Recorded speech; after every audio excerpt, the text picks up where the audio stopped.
Hi, my name is Vardhil, and today I'm going to talk about my research project, which looks at systemic corticosteroid use and lung function recovery following respiratory viral infections in lung transplant recipients. To begin with, respiratory viral infections are a common clinical problem in lung transplant recipients because they're associated with an increased risk of chronic allograft rejection, the main contributor to long-term mortality in these patients. Respiratory viral infections can be detrimental to lung function because they have a direct cytopathic effect on lung epithelium and also mediate inflammatory damage through the upregulation of cytokines and activation of alloreactive T cells.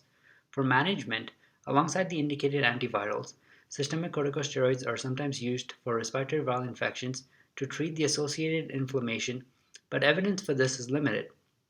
So this led to my project, which studied the association between systemic corticosteroid treatment for respiratory viral infections and future lung function recovery in lung transplant recipients.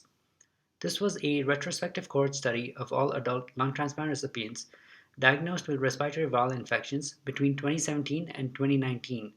The primary outcome was lung function recovery, measured as the forced expiratory volume at 1 second for the next stable visit following their viral infection. The FEV1 recovery ratio was a ratio between the stable FEV1 at follow-up divided by the stable FEV1 before the viral infection. We modeled the association between corticosteroid use and FEV1 recovery ratio using multivariate linear regression. We had a total of 158 patients, of which 63 received systemic corticosteroid treatments for their respiratory viral infection. Baseline characteristics between the treatment and the non-treatment group were similar. We found that treatment with systemic corticosteroids was not associated with an improved FEV1 recovery.